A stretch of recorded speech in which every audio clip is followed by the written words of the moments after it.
الحمد للہ رب العالمین والعاقبۃ للمتقین والصلاة والسلام علی سید المرسلین سیدنا محمد خاتم النبیین وعلی آلہ واصحابہ اجمعین. اما بعد، اعوذ باللہ من الشیطان الرجیم، بسم اللہ الرحمن الرحیم. تنزیل الکتاب من اللہ العزیز الحکیم. انا انزلنا الیک الکتاب بالحق فاعبد اللہ مخلصا لہ الدین. صدق اللہ مولانا العظیم. قال رسول اللہ صلی اللہ علیہ وسلم: اقرأوا القرآن فإنه يأتي يوم القيامة شفيعا لأصحابه أو كما قال رسول الله صلی اللہ علیہ وسلم. صدق رسوله النبی الکریم ونحن على ذلك لمن الشاہدین والشاکرین والحمد للہ رب العالمین. میرے محترم دوستو، بزرگوں، علماء کرام، اور خاص کر کے گھر میں بیٹھ کے سننے والی میری مائیں اور میری بہنیں اور میری بیٹیاں، میں قاری احمد علی شاید رمضان کا یہ آخری آن لائن پر اس طرح آ کر بیان کرنا ہے. اللہ تبارک و تعالی ہمارے اس آخری عشرے کو قبول فرمائے. میری ماں، بہنیں اور میری بیٹیاں اور میرے محترم دوستوں اور بزرگوں، صحیح بات یہ ہے کہ پہلا عشرہ رحمت والا، دوسرا عشرہ مغفرت والا، اور یہ تیسرا عشرہ جہنم سے آزادی والا. میں کسی کو کیا کہوں، اپنے بارے میں کہتا ہوں کہ پہلا عشرہ بھی غفلت میں گزر گیا، دوسرا عشرہ بھی غفلت میں گزر گیا. اب دعا کرو کہ ہمارے آقا صلی اللہ علیہ وسلم نے آخری عشرے میں جو جہنم سے آزادی کے لیے کہا ہے، اللہ تبارک و تعالی ہم سب کو عطا فرمائے. ایک حدیث پاک کا مفہوم ہے، اور جیسا آپ نے فضائل اعمال میں بھی پڑھا کہ ہم کو بہت زیادہ ورد کرنا ہے: لا الہ الا اللہ، استغفر اللہ، اسألک الجنہ واعوذ بک من النار. تو چند باتیں مجھے عرض کرنا ہے کہ اب ہم کو جو دن باقی ہے، جو راتیں باقی ہے، ریمیننگ جو ڈیز اور nights of the month of Ramadan, اس میں ہم کو کیا کرنا ہے. اللہ ہم سب کو عمل کی توفیق عطا فرمائے. تو سب سے پہلے تو جو ہمارے آقا صلی اللہ علیہ وسلم نے فرمایا کہ ان 4 کلمات کا ورد کرو: لا الہ الا اللہ، استغفر اللہ، اسألک الجنہ واعوذ بک من النار. جس کا مطلب ہے کہ اللہ تیرے سوا کوئی معبود نہیں. نمبر 2، اللہ ہم تجھ سے اپنے گناہوں کی معافی مانگتے ہیں. نمبر 3، اللہ ہم تجھ سے جنت مانگتے ہیں. نمبر 4، اللہ ہم جہنم سے پناہ مانگتے ہیں. آپ کو ایک عجیب و غریب حدیث سناؤں. حدیث پاک کا مفہوم ہے کہ 3 چیزیں ایسی ہیں جو ہماری بات سنتی ہے اور آگے پہنچاتی ہے. 3 چیزیں ایسی ہیں جو ہماری باتیں سنتی ہے اور پھر ان باتوں کو آگے پہنچاتی ہے. حالانکہ وہ تینوں چیزیں ہمیں نظر نہیں آتی، لیکن حدیث پاک میں جناب نبی کریم صلی اللہ علیہ وسلم کا ارشاد ہے کہ 3 چیزیں ایسی ہیں جو ہماری باتوں کو سنتی ہے اور آگے اللہ سبحانہ و تعالیٰ کے دربار تک پہنچاتی ہے، جس میں سب سے پہلے ہے جنت. جس وقت بندہ یہ کہتا ہے: اللہ مجھ کو جنت دے دے، اے اللہ مجھ کو جنت دے دے، اے اللہ مجھ کو جنت دے دے، اس وقت جنت اللہ تبارک و تعالیٰ سے کہتی ہے کہ اے اللہ آپ نے تو مجھے ایمان والوں کے لیے بنایا ہے، اے اللہ تو نے تو مجھے کلمہ والوں کے لیے بنایا ہے، اللہ تو نے تو مجھے اسلام والوں کے لیے بنایا ہے. اور یہ بندہ کب سے مانگ رہا ہے کہ مجھے جنت چاہیے، مجھے جنت چاہیے. وہ جنت سفارش کرتی ہے کہ اللہ اس کو جنت دے دے. اس وقت اللہ تبارک و تعالیٰ فرماتے: جنت میں نے تیری شفاعت کو قبول کیا اور مانگنے والے کو میں نے جنت عطا کر دیا. اور یہ بات صحیح ہے، اللہ ہم کو جنت اللہ نے ہمارے لیے ہی بنایا. اللہ فرماتے: میرا گنہگار بندہ آئے گا، میں گناہوں کو معاف کروں گا، تجھے جنت میں داخل کروں گا. پارہ نمبر 4 اللہ نے فرمایا: لَأُكَفِّرَنَّ عَنْهُمْ سَيِّئَاتِهِمْ وَلَأُدْخِلَنَّهُمْ جنات تجری من تحتها الانہار ثوابا من عند اللہ واللہ عنده حسن الثواب. اللہ تبارک و تعالیٰ فرماتے: میرے گنہگار بندے اور بندیاں، تم گناہوں کو لے کر آؤ گے، میں گناہوں کو معاف کروں گا اور میں تمہیں ایسی جنتوں میں داخل کروں گا جس کے نیچے نہریں بہتی ہوگی. بلکہ اسی 4 پارے میں آگے اللہ فرماتے ہیں: خالدین خالدین فیہا نزلا من عند اللہ وما عند اللہ خیر للابرار۔ اللہ تبارک و تعالیٰ فرماتے آ جاؤ جنت میں آ جاؤ، تم میرے مہمان بن جاؤ گے، میں اللہ تمہارا میزبان بن جاؤں گا۔ تو جنت ایک ایسی چیز ہے جو ہماری شفاعت ابھی بھی کرتی ہے کہ اللہ بندہ جنت مانگتا ہے اللہ دے دے۔ نمبر 2 جو ہم کو نظر نہیں آتی لیکن وہ ہے جہنم۔ جہنم ہماری بات سنتی ہے جب ہم رو رو کر کہتے ہیں نا اللہ جہنم سے بچا لے، جہنم کے شعلوں سے بچا لے، جہنم کے آگ سے بچا لے، جہنم کے بھڑکاوے سے بچا لے، جہنم میں تپنے سے بچا لے، تو اس وقت جہنم اللہ کو کہتی ہے اللہ یہ میرے میں آنا نہیں چاہتا، اور اللہ تو نے خود کہا ہے کہ کلمہ والا جہنم میں نہیں جائے گا، ایمان والا جہنم میں نہیں جائے گا، اسلام والا جنت میں نہیں جائے، اسلام والا جہنم میں نہیں جائے گا۔ تو اللہ میں جہنم سفارش کرتی ہوں کہ اس کو مجھ سے دور کر دے۔ اس وقت اللہ تبارک و تعالیٰ فرماتے ہیں جہنم میں نے تیری باتوں کو بھی سن لیا اور میں نے فیصلہ کر لیا کہ میرے یہ بندے کو جنت عطا کروں گا اور جہنم سے بچا لوں گا۔ اور اسی کو قرآن میں بھی کہا کہ اللہ ہی ہے جو جہنم سے بچا لے گا اور جنت میں داخل کر دے گا۔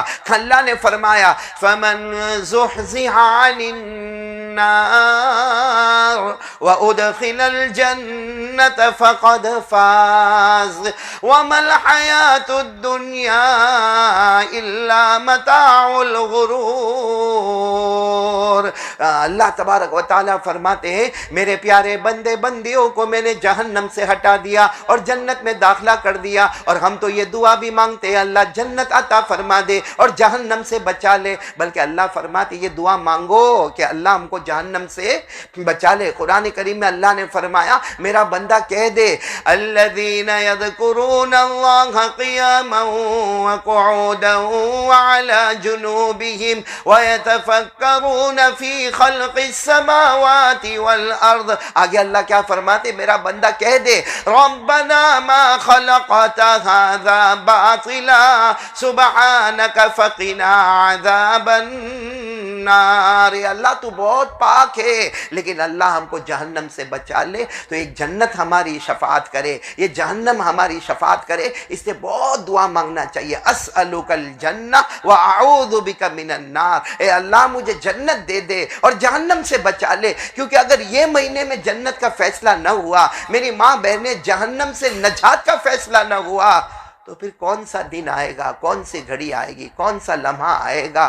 یہ رمضان کا مہینہ ہمارے لیے بہت بڑا مہینہ ہے۔ تو 2 چیزیں ایسی ہیں جو ہماری باتوں کو سنتی اور آگے پہنچاتی ہے۔ میں نے شروع میں کہا تھا کتنی چیزیں، 3 چیزیں۔ ایک تو جنت ہماری بات کو سن کے اللہ کو پہنچا دیتی ہے، جہنم ہماری باتوں کو سن کے اللہ کو پہنچا دیتا ہے، اور نمبر 3 ہمارے آقا محمد الرسول اللہ صلی اللہ علیہ وسلم کے روضہ مبارکہ پر اللہ نے ایک فرشتے کو بٹھایا ہے، اور اس فرشتے کو یہ حکم ہے کہ کوئی بھی میرا بندہ یا بندی درود پاک پڑھے، چاہے وہ مشرق میں رہنے والا، چاہے وہ مغرب میں رہنے والا، چاہے وہ جنوب میں رہنے والا، چاہے وہ شمال میں رہنے والا، دنیا کے کسی بھی کونے میں رہنے والا، جب کوئی بندہ اور بندی اللہ فرماتے درود پڑھے تو یہ درود ڈائریکٹ فرشتے کو پہنچ جاتا ہے، اور وہ فرشتہ یہ درود لے کر ہمارے آقا محمد الرسول اللہ صلی اللہ علیہ وسلم کی خدمت میں پہنچ جاتا۔ ایک حدیث پاک میں آیا یہ فرشتہ اللہ نے اس کو اتنا بڑا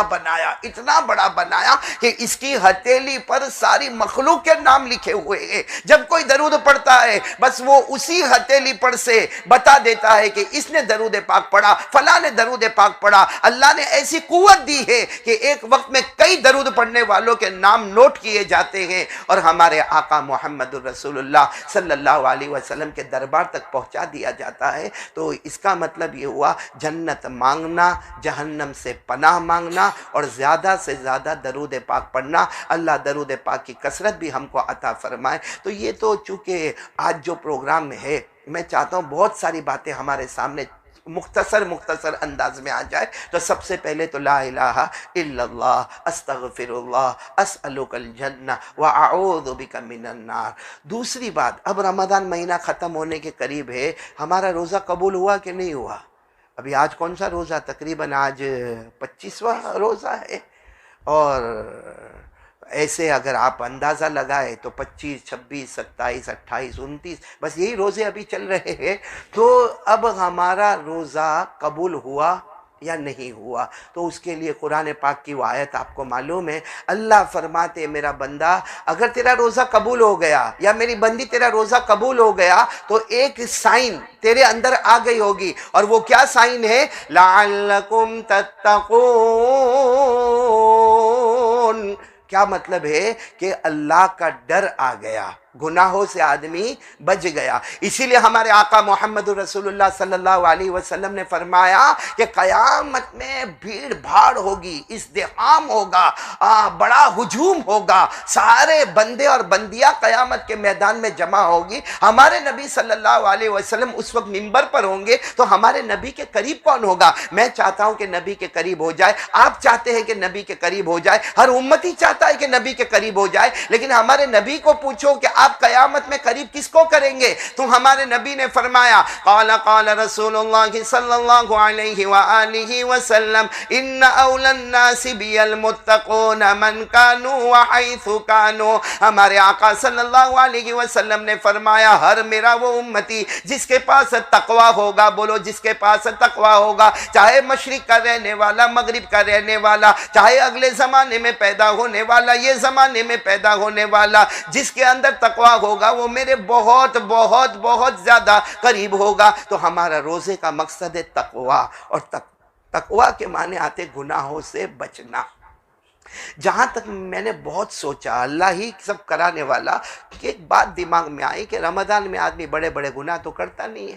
آپ نے دیکھا ہوگا سگریٹ پینے والا سگریٹ بھی بند کر دیتا ہے، داڑھی منڈوانے والا داڑھی رکھ لیتا ہے، اور ہماری ماں بہنیں جو گھر میں ٹی وی پر رہتی ہے وہ ٹی وی پر چادر ڈال دیتی ہے. لیکن ایک گناہ ایسا ہے جو رمضان میں بھی ہو رہا ہے، جو رمضان میں بھی ہو رہا ہے، اور یہ گناہ کے بارے میں آپ کو بتاؤں. ایک مرتبہ جناب نبی کریم صلی اللہ علیہ وسلم سواری پر بیٹھے اور بالکل اپنے پیچھے حضرت معاذ رضی اللہ تعالیٰ عنہ کو بٹھایا. کس کو بٹھایا؟ حضرت معاذ رضی اللہ تعالیٰ عنہ کو بٹھایا. اچھا اب ہمارے نبی آگے ہیں اور حضرت معاذ پیچھے ہے. مطلب ہے کہ جیسے آج کے زمانے میں ہم ٹو ویلر بائک کو دیکھے، ایک آگے ڈرائیونگ کرتا ہے اور پیچھے بیٹھا ہے، دونوں میں کوئی فاصلہ نہیں ہوتا. تو ہمارے نبی پھر بھی بلند آواز سے کہہ رہے اے معاذ، اور حضرت معاذ پیچھے سے ہی کہہ رہے لبیک و سعدیک یا رسول اللہ. پھر ہمارے نبی کہتے لب یا معاذ، اے معاذ، اور حضرت معاذ پیچھے سے کہتے لبیک و سعدیک یا رسول اللہ. پھر ہمارے نبی تیسری مرتبہ کہتے اے معاذ، تو حضرت معاذ کہتے لبیک و سعدیک یا رسول اللہ. اب سوال ہے میرے نبی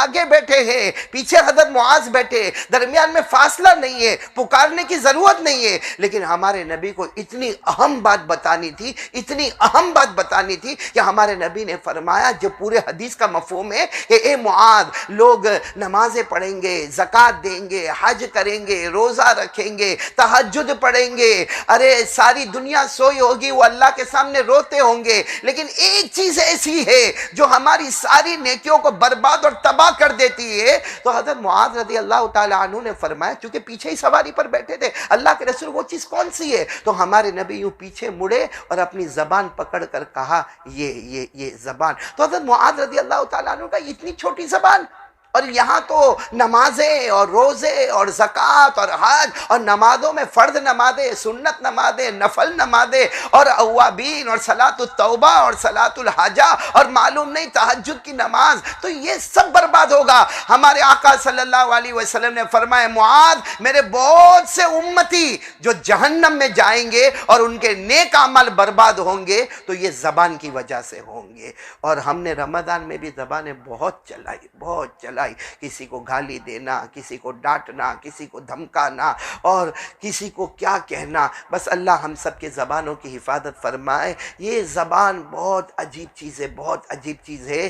اللہ تبارک و تعالی زبان کی حفاظت کرنے کی توفیق عطا فرمائے. ہمارے آقا صلی اللہ علیہ وسلم نے فرمایا ایک حدیث پاک میں کہ جس نے دو جبڑوں کے درمیان زبان ہے اس کی حفاظت کا وعدہ کر لیا، اور جس نے اپنی شرمگاہ کی حفاظت کا وعدہ کر لیا اضمن لہ الجنہ. ہمارے نبی فرماتے میں محمد نبی گارنٹی دیتا ہوں کہ اللہ اس کو جنت میں داخل کر دے گا. تو میرے محترم ماؤں، بہنوں، بیٹیوں، خاص کر کے میں عورتوں کو کہوں گا، زبانیں بہت لپ لپ لپ لپ چلتی رہتی ہے، جس میں غیبت بھی ہے، حسد بھی ہے، جلن بھی ہے، بغض بھی ہے، عداوت بھی ہے، دشمنی بھی ہے، نفرت بھی ہے۔ اب رمضان کے مہینے میں اللہ کے واسطے کچھ روزے باقی ہے، کچھ راتیں باقی ہے، اپنی زبان کی حفاظت کرے اور آئندہ بھی ارادہ کرے، کیونکہ اللہ کے رسول پاک صلی اللہ علیہ وسلم نے یہ حدیث رمضان کے واسطے نہیں بتائی، حضرت معاذ کو مطلق بتایا کہ جو بھی اس طریقے سے کرے گا یہ زبان اس کی تمام نیکیوں کو برباد کر دے گی۔ اللہ غیبت کرنے سے، چغلی کرنے سے اللہ ہم سب کی حفاظت فرمائے۔ ہمارے اگر اکابرین کی طرف نظر کرے، انہوں نے کیسے لوگوں کے ساتھ محبت کا کام کیا، کیسے محبت کا پیغام دیا، کیسے اخلاق کا پیغام دیا۔ آپ سب کو تعجب ہوگا، میں جو واقعہ آپ کو بتا رہا ہوں، ایک بہت بڑے امام گزرے ہیں، مولانا جامی رحمت اللہ علیہ، بولو مولانا جامی رحمت، بہت بڑے، ان کی عربیت کے اندر اور خاص کر کے اسپیشیالٹی ان عربی گرامر، اتنے ماہر تھے کہ بڑی بڑی عربی گرامر پر انہوں نے کتابیں لکھی۔ ان کا کام تھا بس لکھنا، لکھانا، پڑھنا، پڑھانا، بہت بڑے عالم بھی ہے، مفسر بھی ہے، محدث بھی ہے۔ ان کا انتقال ہو گیا۔ اب اتنے بڑے اللہ کے ولی کا انتقال ہو گیا، بڑا ہجوم ہوگا جنازے کی نماز میں، بڑا ہجوم ہوگا کفن دفن میں۔ خیر انتقال ہو گیا۔ کچھ دن کے بعد کسی ان کے دوست نے، وہ بھی اللہ کے ولی، انہوں نے خواب میں دیکھا، پوچھا کیا ہوا اے جامی، کیا ہوا، اللہ نے کیا معاملہ کیا؟ فرمایا قد غفرنی ربی، میرے رب نے مجھے معاف کر دیا۔ تو خواب دیکھنے والے نے کہا ہم کو معلوم ہی تھا اللہ آپ کو معاف کریں گے، کیونکہ آپ نے کتنا لکھا، کتنا پڑھا، کتنا علم، کتنی تعلیم، کتنا تعلم، کتنا ایجوکیشن، اور کتنا تمہارا اللہ کے ساتھ تعلق۔ تو علامہ جامی نے کہا نا نا نا، اس پر تو ہو سکتا میری پکڑ ہو جاتی، کیونکہ جب جب میری علم کی باتیں آتی اللہ کہتا دکھاوا ہو گیا، یہ تو لوگوں کو دکھانا تھا، یہ تو لوگوں کو دکھانا تھا، لوگوں نے دنیا میں تمہاری تعریف کر دی، کہا میری پکڑ ہو جاتی، مغفرت تو میرے عمل کی وجہ سے ہو گئی۔ تو خواب دیکھنے والے نے پوچھا علامہ جامی سے آپ کی مغفرت کس پر ہو گئی؟ تو کہا وہ جو میں کتابیں لکھتا تھا، جو اس زمانے میں ایسا ہوتا انک کی بوٹل ہوتی، بھائی روشنائی کی بوٹل ہوتی، ہاتھ میں لکڑی ہوتی، وہ لکڑی کو ڈبونے کا وہ انک میں، اور وہ لکڑی کا جو تراشا ہوتا ہے اس کے اوپر روشنائی آ جائے، پھر اس سے لکھنے کا۔ علامہ جامی فرماتے میں ایک مرتبہ کتاب لکھ رہا تھا، وہ سامنے وہ انک کی بوٹل یعنی روشنائی کی بوٹل میرے سامنے تھی، میں نے وہ لکڑی کا تراشا اس میں ڈبویا اور اس کے اوپر تراشے کے اوپر انک آ گئی۔ اب بس میں لکھنے جا رہا تھا کہ ایک مکھی آ کر بیٹھ گئی، ایک مکھی آ کر بیٹھ گئی اور وہ مکھی چوسنے لگی۔ میں سمجھ گیا ہے مکھی کو پیاس لگی ہے اور وہ اس کو چوس رہی ہے، یہ اس کے لیے پیاس بجھانے کی چیز ہے۔ کہتے ہیں میں وہ لکڑی کے تراشے کو بالکل ایسے ہی پکڑا رکھا، اس کو ہلنے نہ دیا، یہاں تک کہ مکھی نے اپنا جو پینا تھا پی لیا، جو چوسنا تھا چوس لیا۔ اس کے بعد مکھی اڑ گئی، پھر میں نے واپس وہ تراشے کو روشنائی کے بوٹل میں رکھا اور پھر لکھا۔ اللہ نے فرمایا جب میں قبر میں گیا، علامہ جامی فرماتے اللہ نے فرمایا تو نے میری مخلوق میں سے ایک مکھی کا خیال کیا، آج قبر میں تیرا خیال کروں گا اور تیری قبر کو جنت کا باغ بنا دوں گا۔ تو میرے جو جنت کا باغ بنائے وہ ایک مکھی کے ہم یہ آپ کو معلوم ہے، یہ تصوف خانقاہ جو اب تو لاک ڈاؤن کی وجہ سے خانقاہیں بھی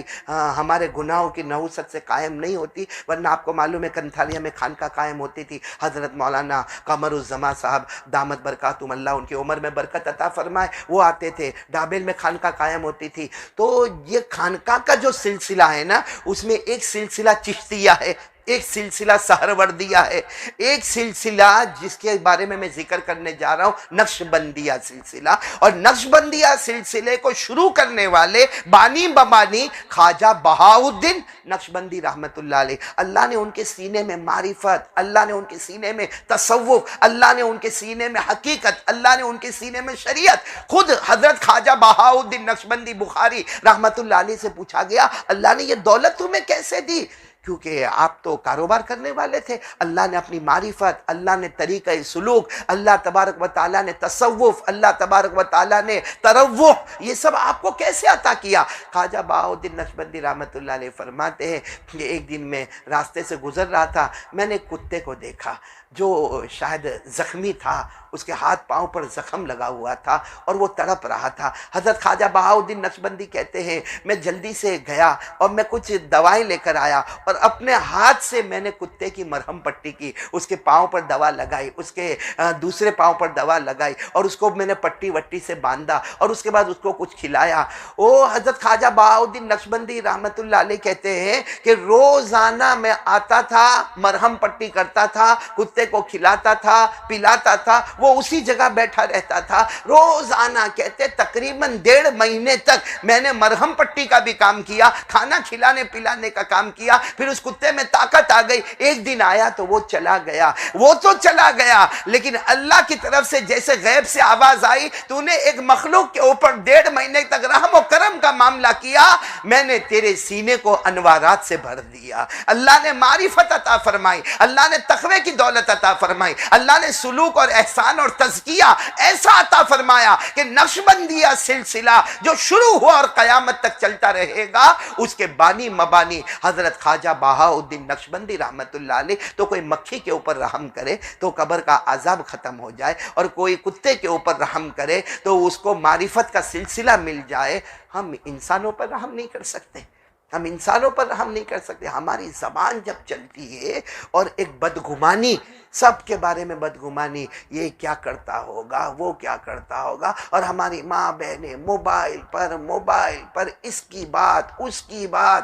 ابھی ایک بڑا عجب معاملہ چلا ہے، اب آج کل ایک معاملہ چلا ہے آکسیجن کا۔ واقعتاً دعا کرو کہ اللہ سب کو آکسیجن پہنچائے، اس لیے کہ آکسیجن کی بھی ضرورت ہے، آکسیجن بیڈ کی بھی ضرورت ہے، اور وینٹیلیٹر کی بھی ضرورت ہے، اور ہاسپٹلوں میں انٹری کی بھی ضرورت ہے۔ پوری دنیا میں ایک مہاماری اور آہاکاری آکسیجن کے لیے مچی ہوئی ہے۔ لیکن آپ نے دیکھا ہوگا ہم لوگ جو ٹائم بگاڑتے ہیں نا، رمضان کا مبارک مہینہ، آپس میں باتیں ہوگی، سعودی سے آکسیجن آیا، کویت سے آکسیجن آیا، کیا ملا ہم کو بول کر؟ کیا ملا؟ چلو سعودی سے آکسیجن آیا اور بے شک آیا، چلو کویت سے آیا بے شک آیا، اور چلو الحمدللہ بہت جگہ پر آکسیجن پہنچا، لیکن ہم کو کیا ملا؟ یہ اس میں ہمارا 10 منٹ نکل جائے، 15 منٹ نکل جائے، اس باتوں میں ہمارے آدھا گھنٹہ نکل جائے، بلکہ یہ آدھے گھنٹے میں وضو کر کے 2 رکعت نماز پڑھ کے کہتا اللہ یہ ہمارا وطن ہے، ہم کو آکسیجن کی کیا ضرورت ہے، اللہ نے کورونا بیماری کو دور کر دے۔ جب بیماری دور ہو جائے گی تو آکسیجن کی کیا ضرورت رہے گی؟ لیکن کوئی ایسا بندہ بندی جو 2 رکعت نماز پڑھ کے یہ دعا مانگے کہ اللہ آکسیجن کی کیوں ضرورت پڑے، ہمیں کیوں مانگنا پڑے، اے اللہ ایسا کر دے کہ یہ وبا جو آئی ہے وہ تیری ناراضگی کی وجہ سے آئی ہے، تو ناراض ہے، ہمارے گناہوں کی نحوست ہے۔ آسمان کا تیور بدل جائے، آسمان میں کوئی طاقت نہیں، زمین کا تیور بدلے، زمین میں کوئی طاقت نہیں، ہواؤں کا تیور بدلے، ہواؤں میں کوئی طاقت نہیں۔ اللہ کی قسم یہ سب کچھ کرنے دھرنے والا کون ہے؟ اور اللہ نے تو خود فرمایا، آج جو حالات ہمارے ہو رہے، اللہ نے خود فرمایا میرا بندہ میں تیری مدد کروں نا، کوئی تیرا بال بھی بیکا نہیں کر سکتا، لیکن اللہ فرماتے تیرے گناہوں میں جب میں ذلیل کروں گا، ایسا ذلیل کروں گا، یاد رکھنا مدد کرنے کا اور رحمت کا ایک قطرہ بھی تیرے گھر پر نہیں پہنچے گا۔ یہ اللہ نے فرمایا۔ اللہ فرماتے يَنْصُرْكُمُ اللَّهُ فَلَا غَالِبَ لَكُمْ وَإِن يَخْذُلْكُمْ فَمَنْ ذَا الَّذِي يَنْصُرُكُمْ مِنْ بَعْدِهِ وَعَلَى اللَّهِ فَلْيَتَوَكَّلِ الْمُؤْمِنُونَ۔ اللہ تبارک و تعالیٰ فرماتے ہیں میرے بندو میں تمہاری مدد کرنے پر آؤں گا، یہ کورونا دور کرنے پر آؤں گا، یا آسمانی زمینی ہواؤں کی وباؤں کو دور کرنے پر آؤں گا۔ اللہ فرماتے مجھے کوئی روکنے والا نہیں اور ہمارا بھی کوئی بال بیکا کرنے والا نہیں، لیکن اللہ فرماتے اگر گناہوں کی نحوست سے اگر میں تجھے برباد کرنے پر آؤں، تباہ کرنے پر آؤں، ذلیل کرنے پر آؤں، اللہ فرماتے فمن ذا الذی ینصرکم من بعدی، اللہ فرماتے کون تیری مدد کرے گا، کون تیری نصرت کرے گا؟ تو ضرورت تو اس کی ہے کہ ہم اللہ سے مانگے کہ اللہ یہ آکسیجن کا معاملہ، یہ مہاماری، یہ کورونا، یہ روزانہ کی موتیں، یہ روزانہ کی بیماریاں، اللہ ہمارے گناہوں کی نحوست ہے، اللہ تو راضی ہو جا، اللہ تو راضی ہو جا، اللہ تو راضی ہو جا۔ پھر ہمیں آکسیجن پر آدھا گھنٹہ بات کرنا، حالانکہ صحیح بات یہ کہ وہ ٹینکر تک ہم پہنچنے والے نہیں، سعودی گورنمنٹ سے ہم بات کرنے والے نہیں، انڈیا گورنمنٹ سے بات کرنے والے نہیں. ہم کو ہمارا معلوم ہے کہ ہماری پوزیشن کیا ہے. ہم کو نہ سعودی گورنمنٹ سے بات کرنا آتا ہے نہ انڈیا گورنمنٹ سے بات کرنا آتا ہے. اور 15-20 منٹ تک آکسیجن پر باتیں چلے گی, 15-20 منٹ تک فلاں خبر کے اوپر باتیں چلے گی, 15-20 منٹ تک ادھر کے ادھر چرچے ہوں گے. ارے اللہ کا بندہ, رمضان کا مہینہ ہے, معلوم نہیں آئندہ رمضان میرے کو اور آپ کو ملے گا کہ نہیں ملے گا. ہو سکتا کفن کا کپڑا مارکیٹ میں آ گیا ہوگا. کم سے کم وضو کر لے, 2 رکعت نماز پڑھ لے, اللہ سے مانگ لے. میرے دوستو بنیاد کو تھام لے تو سب کچھ آسان ہو جاتا ہے. یہ تو بس آج کل ہندوستان کو دیکھ کر مجھے قرآن پاک کی وہ آیت یاد آتی ہے کہ اللہ تبارک و تعالیٰ نے فرمایا بڑی پیاری بستی, بولو سبحان اللہ, بڑی پیاری بستی تھی, امن تھا, اطمینان تھا, سکون تھا, راحت تھی, کھانا تھا, پینا تھا. لیکن اللہ فرماتے میرے نعمتوں کی بہت ناشکری ہوئی, بہت ناشکری ہوئی. میں نے آنکھیں دی تھی تو اس کا حرام جگہ استعمال ہو گیا. میں نے کان دیے تھے تو حرام جگہ میوزک میں چلے گئے. میں نے زبان دی تھی, غیبتوں میں چلی گئی. میں نے ہاتھ پاؤں دیے تھے تو گناہوں کی طرف چلے گئے.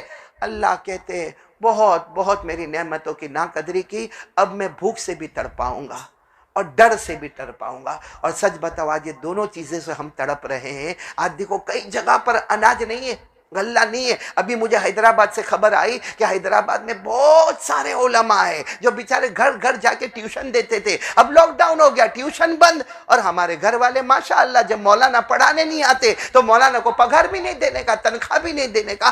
آج مجھے خبر ملی حیدرآباد میں ایسے ایسے علماء ہیں جن کے گھروں میں کھانا نہیں, اناج نہیں, غلہ نہیں. تو یہ ایک عجب بھوک کی مہاماری پوری دنیا میں.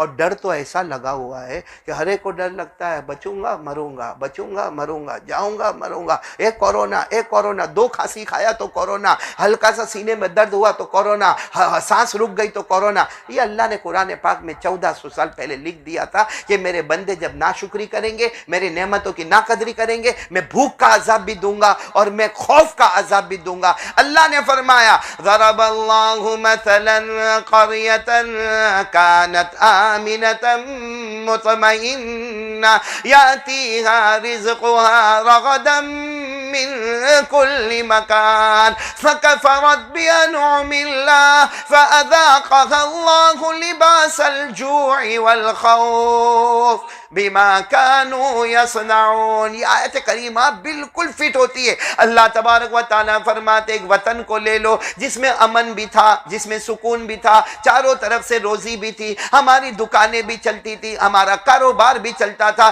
لیکن اللہ فرماتے فَكَفَرَتْ بِأَنْعُمِ اللَّهِ, میں نے ہزاروں نعمتیں دی, ہزاروں نعمتوں کے بدلے میں اس نے ابجو گناہوں کو میرے سامنے لا کے رکھا. فَأَذَاقَهَا اللَّهُ لِبَاسَ الْجُوعِ, اللہ فرماتے میں نے بھوک سے تڑپایا, والخوف, اور ڈر سے تڑپایا. اور اللہ فرماتے بما کانوا یصنعون, یہ ان کے گناہوں کی نحوست ہے. ورنہ اللہ فرماتے میں رحمان رحیم, میں کیوں کسی کو بھوکا تڑپاؤں, کیوں کسی کو پیاسا تڑپاؤں, کیوں کسی کو ڈر میں تڑپاؤں. خیر وقت زیادہ ہو گیا, بس میں اتنا کہوں گا کہ سب سے پہلی بات تو یہ ہے کہ ہم لا الہ الا اللہ استغفر اللہ اسألک الجنہ واعوذ بک من النار پڑھے. نمبر 2 درود شریف بہت زیادہ پڑھے. ہمارا درود شریف آقا محمد الرسول اللہ صلی اللہ علیہ وسلم کے دربار میں پہنچے. نمبر 3 زبان کی حفاظت کرے.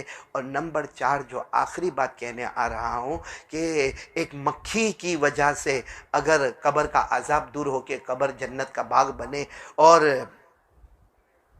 ایک کتے کو مرہم پٹی کرنے کی وجہ سے اللہ ولیوں کا ولی خواجہ بہاؤالدین نقشبندی رحمت اللہ علیہ کو بنا دے. ہم انسانوں کے ساتھ رحم و کرم کا معاملہ کریں گے. اس لیے جس کے پاس جو ہو سکے, آکسیجن کی کہیں ضرورت ہو, اللہ نے تم کو دیا ہے, آگے بڑھ جاؤ. اگر کہیں بھوکے ہیں آگے بڑھ جاؤ, اگر کوئی پریشان ہے آگے بڑھ جاؤ. ہمارے آقا صلی اللہ علیہ وسلم نے فرمایا تم کسی مسلمان کی ایک پریشانی کو دور کرو گے, ایک پریشانی دور کرو گے, اللہ قیامت میں ساری سختیاں تم سے دور کر دے گا. کسی ایک کے گناہ کو چھپا دو گے, اللہ قیامت میں ہم سب کے گناہوں کو چھپا دے گا.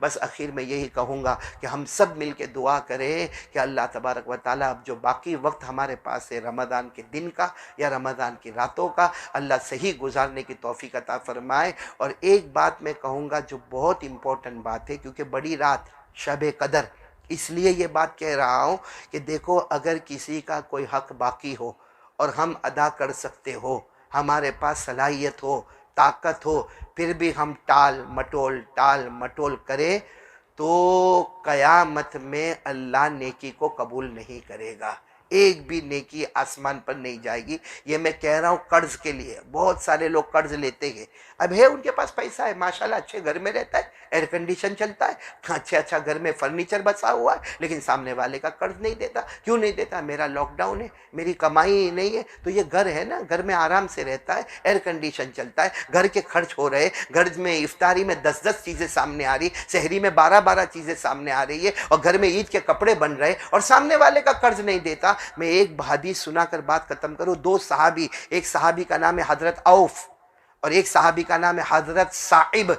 دیکھو نام تھوڑا مشکل ہے، حضرت صائب صاد عین با، اور حضرت عوف اور حضرت صائب، یہ دونوں نے آپس میں مشورہ کیا کہ ہم میں سے کسی کا بھی پہلے انتقال ہوئے نا تو ظاہری بات ہے وہ تو قبر میں جائیں گے، وہ خواب میں دوسرے کو بتائیں گے کہ قبر میں کیا معاملہ ہوا، یا ایسے یہ لوگ وعدے کرتے تھے، بڑے پکے لوگ تھے، صحابہ کرام ہے، حضرت عوف بھی صحابی ہے اور بولو حضرت صائب بھی صحابی ہے۔ اب حضرت صائب کا پہلے انتقال ہو گیا۔ کن کا انتقال پہلے ہو گیا؟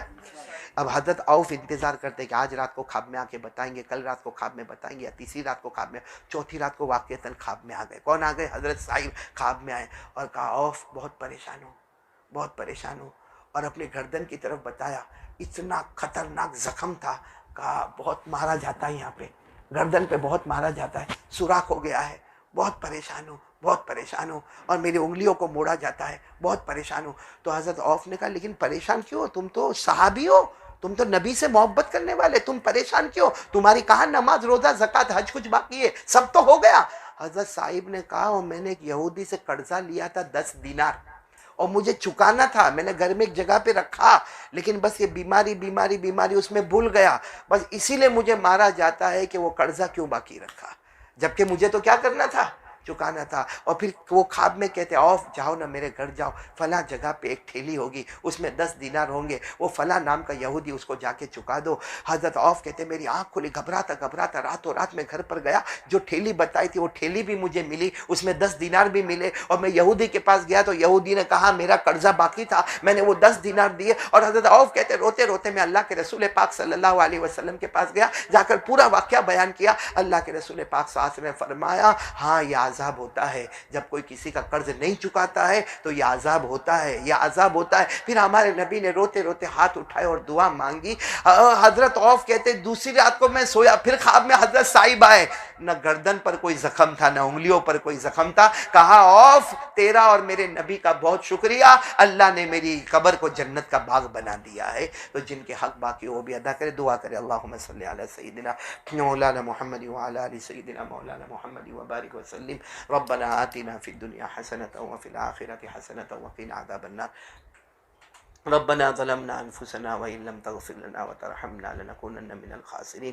اے اللہ ہمارے گناہوں کو معاف فرما، اللہ ہماری خطاؤں سے درگزر فرما، اللہ ہم بہت بڑے گنہگار ہیں، خطا کار ہیں، مجرم ہیں، پاپی ہیں۔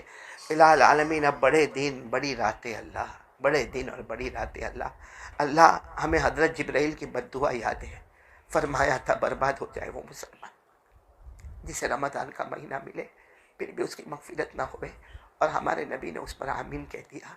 اے اللہ ہم سے بڑا قصوروار کوئی نہیں، اللہ میں کسی اور کے بارے میں نہیں کہتا، اور کہنے کا حق بھی نہیں، میں اپنے بارے میں کہتا ہوں اللہ رمضان بہت غفلت میں گزر گیا، اللہ رحمت کا عشرہ بھی گیا، مغفرت کا عشرہ بھی گیا، اللہ آخری عشرہ آ گیا، اللہ بہت گنہگار ہے اللہ، لیکن ایک بات ضرور ہے اللہ، ہم لاکھ گندے صحیح اللہ مگر تیرے ہی بندے ہیں اللہ، ہماری پیشانی جھکتی ہے تو تیرے سامنے، رکوع کرتے تو تیرے سامنے، الہ العالمین تیرے سے بڑا کوئی معبود ہی نہیں اللہ۔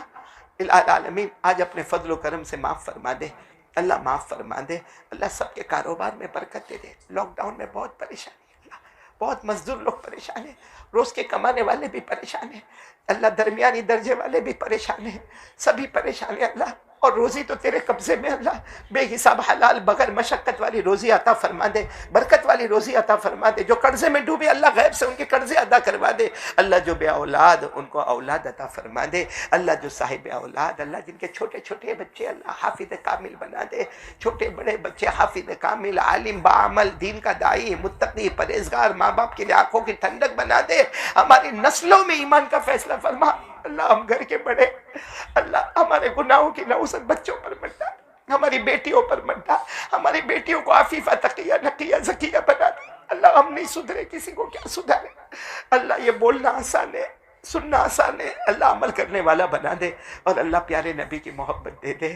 اللہ ہمارے نبی بھی ناراض، مدینے کا دروازہ بند، تو بھی ناراض، کعبے کا دروازہ بند.